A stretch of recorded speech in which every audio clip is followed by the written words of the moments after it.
नमस्कार मेरे दोस्तों, कैसे हो आप सभी लोग। स्वागत है आपके अपने चैनल ग्रो स्टडी में। तो जैसे कि मैंने आपको लास्ट क्लास में बताया था कि अपनी जो नर्वस सिस्टम की एक क्लास और होगी और उसके बाद अपना नर्वस सिस्टम कंप्लीट हो जाएगा। तो अब हम स्टार्ट करते हैं। नर्वस सिस्टम में सबसे इंपॉर्टेंट चीज आती है न्यूरॉन। आपको एग्जाम में बहुत से एग्जाम में अपने 2 क्लास में पढ़ा, उसमें से क्वेश्चन आ भी जाए नहीं आ भी आए, ठीक है, उसमें क्वेश्चन आएगा तो एक लेवल का क्वेश्चन आएगा। लेकिन ये वाला टॉपिक ऐसा है जो हर एग्जाम में एक दो क्वेश्चन फंसते हैं इससे। तो उसके बाद में स्टार्ट करते हैं। उस चीज को कहते हैं हम न्यूरॉन। अपन पूरा नर्वस सिस्टम पढ़ेंगे तो उसमें जो नर्वस सिस्टम की सबसे स्मॉलेस्ट इकाई होती है उसे कहते हैं न्यूरॉन। क्या कहते हैं? न्यूरॉन, ठीक है। मानव में लाखों अरबों में न्यूरॉन होते हैं। हम एक न्यूरॉन को पढ़ लेंगे और वैसे के वैसे सारे न्यूरॉन होते हैं, ठीक है। तो हम स्टार्ट करते हैं, ठीक है। तो ये जो न्यूरॉन होता है इसे कहते हैं तंत्रिका जो नर्वस सिस्टम या फिर तंत्रिका तंत्र की सबसे स्मॉलेस्ट इकाई, ठीक है। तो ये मैं इस एक न्यूरॉन का डायग्राम होता है, चित्र होता है, ऐसा न्यूरॉन होता है। मैंने आपको पहले वीडियो बना लिया ताकि वीडियो थोड़ा लंबा ना जाए और हम जल्दी से सारा कवर कर सकें, ठीक है। तो न्यूरॉन में आप देखेंगे तो इसमें न्यूक्लियस होता है। ये न्यूक्लियस के बाहर छोटे छोटे कण होते हैं, उन्हें नेजल के कण कहते हैं। उसके जो बाहर होती है उसकी ब्रांचेस होती है, उन्हें कहते हैं डेंड्रोइड, डेंड्रोन कहते हैं। और जो इन डेंड्रोन की भी ब्रांचेस होती है इन्हें कहते हैं डेंड्रोइड्स कहते हैं, ठीक है। इसके बाद आगे चलते हैं। इस पाइपनुमा संरचना को कहते हैं एक्सोन। क्या कहते हैं? एक्सोन कहते हैं। और इस एक्सोन के ऊपर एक ऐसी प्रोटीन की संरचना बनी होती है। किसकी? प्रोटीन की एक लेयर बनी होती है जिससे इसको प्रोटेक्शन मिल सके। उस लेयर को कहते हैं माइलिन शीथ। क्या कहते हैं? जो इस पे लेयर होती है वो किसकी बनी होती है? वो माइलिन शीथ की बनी होती है। माइलिन शीथ की बनी होती है। अरे मैंने आपको प्रोटीन वाले टॉपिक में बहुत अच्छे से पढ़ाया था कि माइलिन क्या है? एक प्रोटीन है। तो यानी ये जो लेयर है किससे बनी होगी? ये प्रोटीन की बनी होगी, ठीक है। तो इससे आगे जब चलते हैं तो यहाँ पे आता है अपना, क्या आता है? अंतःकरणी गांठ कहते हैं इसको, या फिर सिनेप्टिक नोब कहते हैं। क्या कहते हैं? सिनेप्टिक नोब कहते हैं, ठीक है।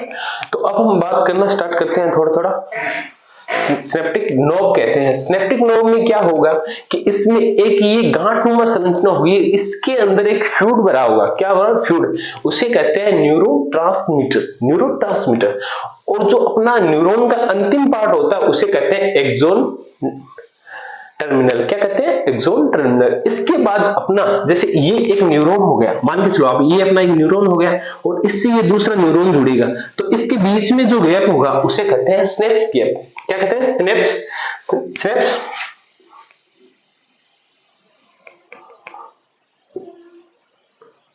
क्या कहते हैं? स्नेप्स गैप कहते हैं, ठीक है। तो हम स्टार्ट करते हैं। अब न्यूरॉन की बात आ गई। सबसे पहले बात करते हैं न्यूरॉन होता है क्या। न्यूरॉन होता है तो नर्वस सिस्टम की सबसे स्मॉलेस्ट का, ठीक है। इसके बाद बात करते हैं इसकी शेप, आकृति होती है इसकी अनिश्चित है। कैसी है?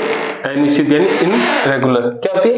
इनरेगुलर। जैसे कि आप देख सकते हैं कि ये कोई शेप थोड़ी है, ये प्रॉपर शेप थोड़ी है, नहीं है ना, ये तो आप जानते हैं, ठीक है। इसके अलावा और इसको कहते हैं smallest part of nervous system. इस नर्वस सिस्टम की सबसे छोटी इकाई है, ठीक है। अब बात करते हैं सबसे बड़ी बात, इसके फंक्शन का क्या कार्य करता है।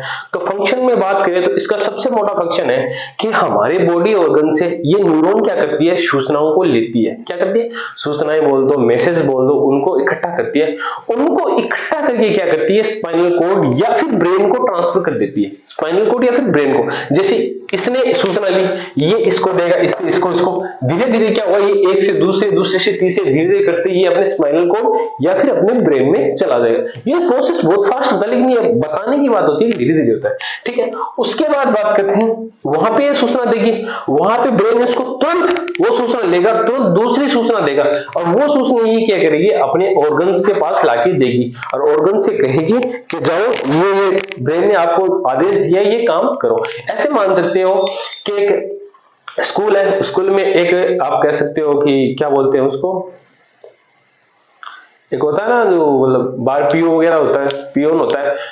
प्रिंसिपल पियोन को सूचना देता है कि जाके टीचर से ये आदेश दो, वापस टीचर उसको कहता है कि ये ये सूचना आप प्रिंसिपल को दो, या फिर ये टीचर्स की बात लेके प्रिंसिपल के पास देता है, प्रिंसिपल का आदेश लेके टीचर के पास लाता है, तो ये उसका काम करता है। ठीक है, तो इसकी संरचना क्या होती है, इनरेगुलर। ठीक है, अब मैंने बहुत सी चीजें बताई थी आगे, उनमें बहुत से ऑर्गन नहीं होते, जैसे आरबीसी में न्यूक्लियस नहीं होता, लेकिन इसके पास न्यूक्लियस भी होता है, माइटोकॉन्ड्रिया भी होता है, राइबोसोम भी होता है, गोल्जी बॉडी भी होता है, इसके पास सारे ऑर्गन्स होते हैं। क्या होते हैं, यानी ये खुद में एक परिपक्व है, ये खुद का काम खुद ही। ठीक है, माइटोकॉन्ड्रिया, इसके पास इसका डीएनए भी होगा। ठीक है, तो ये खुद कैपेबल है। इसके अलावा बात करते हैं तो इसमें सबसे कम पुनर्निर्माण की क्षमता होती है, रीजनरेशन पावर सबसे कम होती है। क्या होती है, रीजनरेशन, पुनर्निर्माण की क्षमता सबसे कम।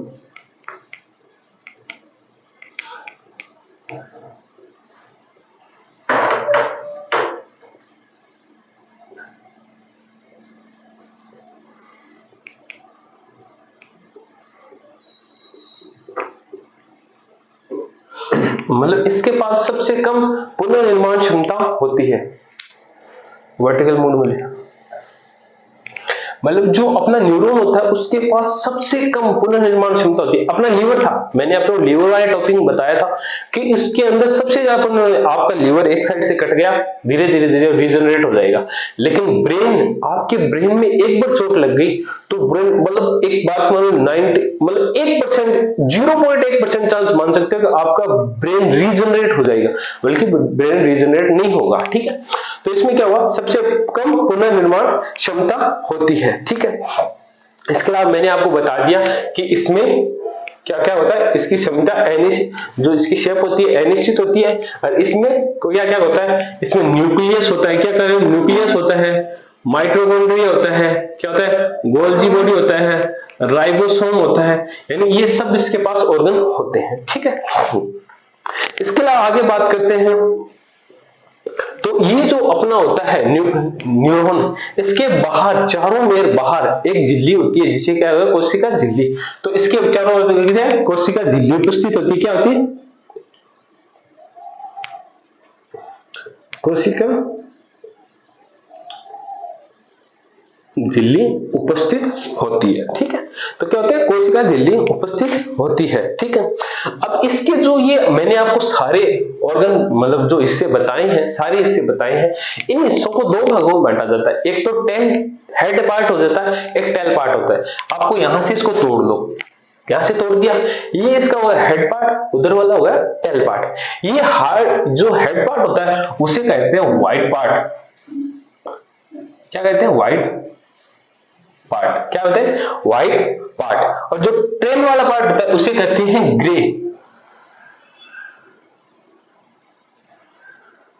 Grey part. जो टेल वाला होता है उसे कहते हैं ग्रे पार्ट। ठीक है, अब बात करते हैं इसके एक एक ऑर्गन की बात कर लेते हैं। सबसे पहले बात करते हैं डेंड्रॉइड की। हमारे ऑर्गन में कहीं भी कोई भी घटना हुई तो वो सूचना आएगी डेंड्रॉइड के पास। किसके पास आएगी, डेंड्रॉइड के पास। डेंड्रॉइड के पास कहां से आएगी, क्योंकि जो न्यूरॉन की ब्रांच होती है उसे कहते हैं डेंड्रॉइड, और डेंड्रॉइड की ब्रांच होती है उन्हें कहते हैं डेंड्राइट्स। क्या कहते हैं, डेंड्राइट्स। यानी जो सूचना होगी वो आएगी डेंड्राइट के पास। डेंड्राइट इन सूचनाओं को दे देगा डेंड्रॉइड के पास। क्या है, डेंड्रॉइड के पास। डेंड्रॉइड से ये सूचना जाएगी न्यूक्लियस के पास। कहां जाएगी, न्यूक्लियस के पास। और न्यूक्लियस के बाहर जो ये कण होते हैं, ये इन्हें कहते हैं नेजल के कण। क्या कहते हैं, नेजल। एक वैज्ञानिक का नाम हुआ जिन्होंने इसकी खोज की, इसलिए इसको कहा जाता है नेजल के कण।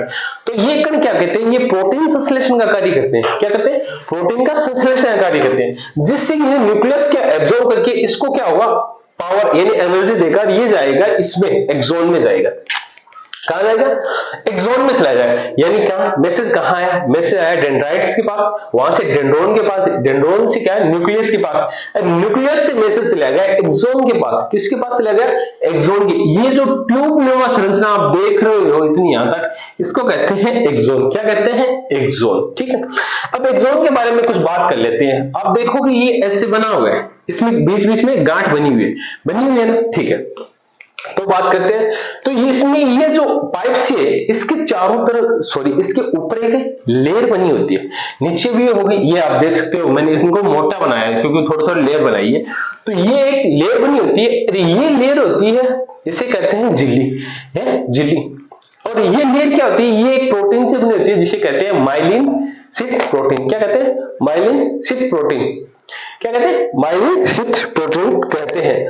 और ये माइलिन शीथ, मैंने माइलिन बताया था अच्छी चीज, प्रोटीन होती है, ठीक है। अब क्या होता है, ये माइलिन शीथ प्रोटीन होती है ना, ये कुछ कोशिकाओं से बनी होती है। किस कोशिकाओं से? इन कोशिकाओं को कहा जाता है श्वान। क्या कहते हैं? ये माइलिन शीथ प्रोटीन या फिर कोशिका होती है, ये बनी होती है श्वान या फिर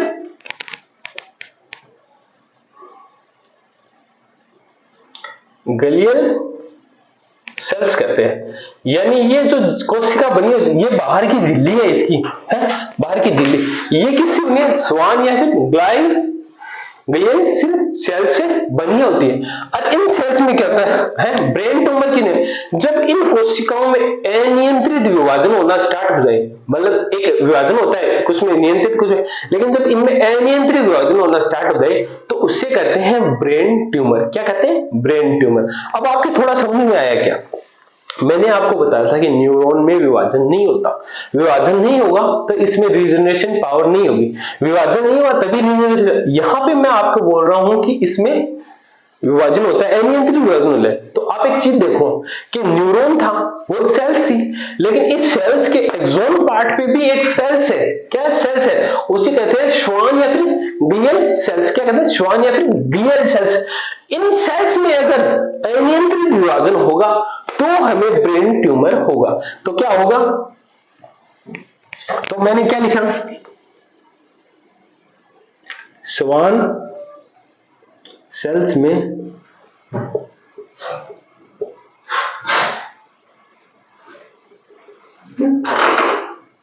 अनियंत्रित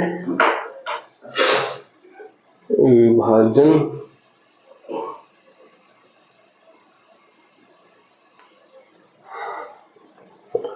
को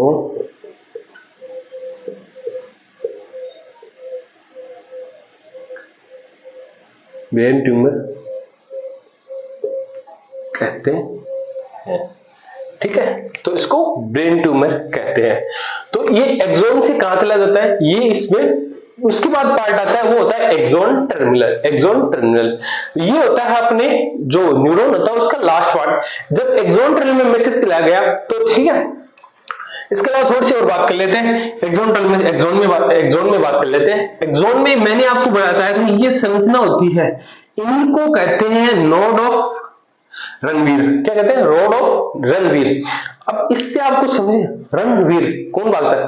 भागने वाला वीर होता है। तो ये क्या करती है, जो अपना होता है, ये जो संदेश होता है, मैसेज होता है, उसको ये थोड़ी सी और एनर्जी दे देती है जिससे ये आगे बढ़ते रहे। ठीक है, तो ये नोड ऑफ रणवीर क्या करता है, जो अपनी मैसेज था, ठीक है, सूचना थी, उसको और थोड़ा फास्टली बनाता है। ठीक है, यहां से ये जाता है एक्सोन टर्मिनल में।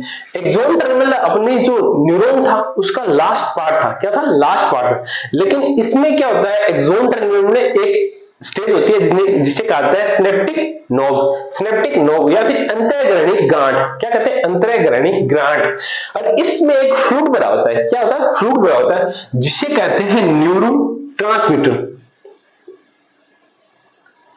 क्या कहते हैं? न्यूरोट्रांसमीटर। यानी स्नेप्टिक नोब है, अपनी जो स्नेप्टिक नोब होगी उसमें एक फ्लूइड भरा होता है जिसे न्यूरोट्रांसमीटर कहा जाता है। क्या कहते हैं? न्यूरोट्रांसमीटर कहा जाता है। वो क्या करता है, इस जो सूचना को इनको और पावर देता है, यानी इनकी गति को कंट्रोल करता है। ठीक है, अगर गति कम होगी तो तेज कर देगा, तेज होगी तो थोड़ी कम कर, यानी गति को कंट्रोल कर देगा। और ये चले जाएगी एक्सोन टर्मिनल से। एक्सोन टर्मिनल में ये ब्रांचें होती है, ये दे देगी अगले न्यूरॉन को संदेश। ठीक है, तो हमने क्या पढ़ा, एक बार फिर से रिवाइज करते हैं। जो अपने ऑर्गन से सूचना थी वो आई डेंड्राइट्स के पास, डेंड्राइट से अपने पास चलेगी डेंड्रोन के पास, डेंड्रोन से न्यूक्लियस के पास लेगी। ठीक है, न्यूक्लियस के बाद जो नेजल करते हैं वो प्रोटीन का संश्लेषण करके पावर जनरेट करते हैं। ये न्यूक्लियस इनको यहां भेज देती है एक्सोन में। एक्सोन में ये थी नोड ऑफ रणवीर, ये इनको थोड़ी सी पावर देके कहां भेज देती है? एक्सोन टर्मिनल में। एक्सोन टर्मिनल में पहुंचने से पहले ये गुजरती है न्यूरोट्रांसमीटर नामक फ्लूइड से, जो कहां होता है? स्नेप्टिक नोब में होता है। ये फ्लूइड उनको थोड़ी सी और पावर दे देता है और ये एक्सोन टर्मिनल से क्रॉस होके अगले न्यूरॉन में चली जाती है। फिर अगले न्यूरॉन में यही प्रोसेस चलता है। ठीक है, तो इसमें अपना न्यूरॉन सारा हो गया, ठीक है। तो अब हम आगे बात करते हैं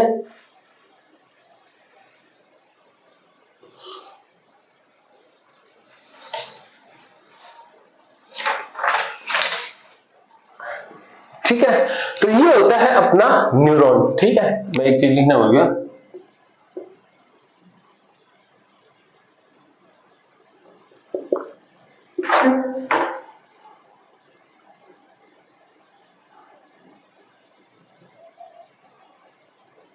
ठीक है।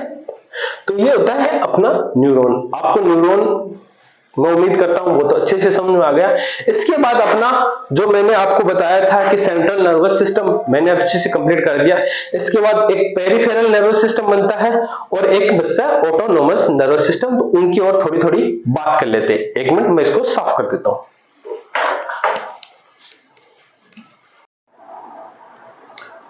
तो हम बात कर रहे थे नर्वस सिस्टम की। नर्वस सिस्टम में हमने क्या क्या पढ़ लिया?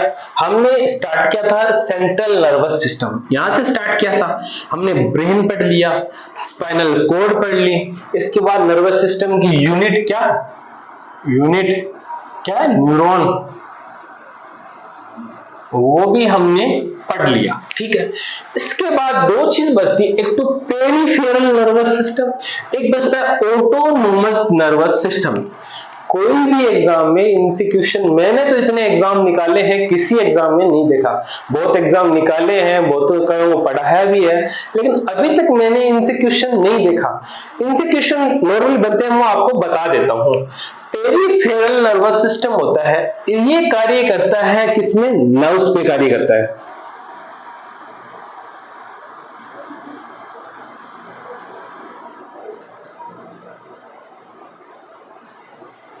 किस पे कार्य करता है? नर्व्स पे कार्य करता है। और मैंने आपको अच्छे से बताया था कि जो मानव की बॉडी में होती है 43 नर्व्स होती है, जिनमें से 33 कहां पे होती है? स्पाइनल कॉर्ड में होती है, और इसके अलावा 12 का आती है, वो होती है ब्रेन में, ठीक है। ये मैंने आपको अच्छे से पढ़ा दिया, ठीक है। तो ये भी अपना कंप्लीट हो गया। इसके बाद एक बचता अपना ऑटोनोमस सिस्टम। क्या बनता है? Autonomous system. ये क्या करता है? इनवॉलेंटरी रिएक्शन को कंट्रोल करता है। किनको?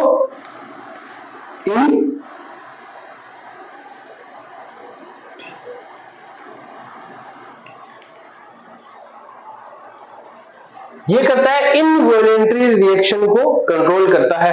और इनवॉलेंटरी रिएक्शन मैंने आपको कहां पढ़ाई थी? वो पढ़ाई थी मैंने आपको मेडुला ऑब्लंगोटा में, बहुत अच्छे से पढ़ा दी है, ठीक है। तो प्यारे दोस्तों, नर्वस सिस्टम अपना कंप्लीट हो चुका है। एक दो कुछ फैक्ट बचे हैं जो कभी कभी एग्जाम में सीधे पूछ भी लिए जाते हैं और नहीं भी पूछे जाते हैं, तो मैं आपको बता देता हूं, थोड़ा ध्यान में अच्छा रहेगा। 3 जानवर हुए थे, एक अमीबा, कौन से? अमीबा,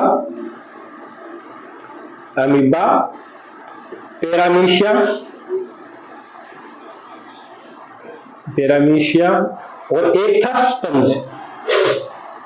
कौन था? स्पंज था।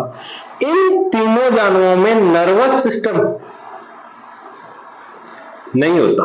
क्या नहीं होता? नर्वस सिस्टम नहीं होता, ठीक है। इसके बाद क्या हुआ कि सबसे पहले एक जानवर आया था हाइड्रा। क्या आया था? हाइड्रा। आप अच्छे से जानते हो हाइड्रा क्या है। हाइड्रा में नर्वस सिस्टम तो उपस्थित हो गया, नर्वस सिस्टम तो उपस्थित हो गया, बट इसमें क्या नहीं था? इसमें नहीं था, ब्रेन नहीं था। क्या नहीं था? ब्रेन नहीं था। इसमें ब्रेन की एब्सेंस थी, ठीक है। इसके अलावा 2 फैक्ट ये हुए। इसके अलावा एक फैक्ट मैंने बहुत आपको हर विकास में बताइए कि जो नर्व सेल होती है, ठीक है, उनमें विभाजन नहीं होता। ये भी आपको मैंने बता दिया कि ब्रेन ट्यूमर कैसे बनता है, क्यों बनता है, सब मैंने अच्छे से बता दिया। इसके अलावा एक और क्वेश्चन होता है, बहुत से एग्जाम में सीधा क्वेश्चन पूछा गया, आपको दिमाग में रख के रखना है। हार्ट में वो जो कितने होते हैं पार्ट, कितने होते हैं? सबको पता है 4 होता है। वैसे ही ब्रेन में भी क्या होते हैं? ब्रेन में भी नीले होते हैं, वो भी होते हैं 4। कितने होते हैं ब्रेन में?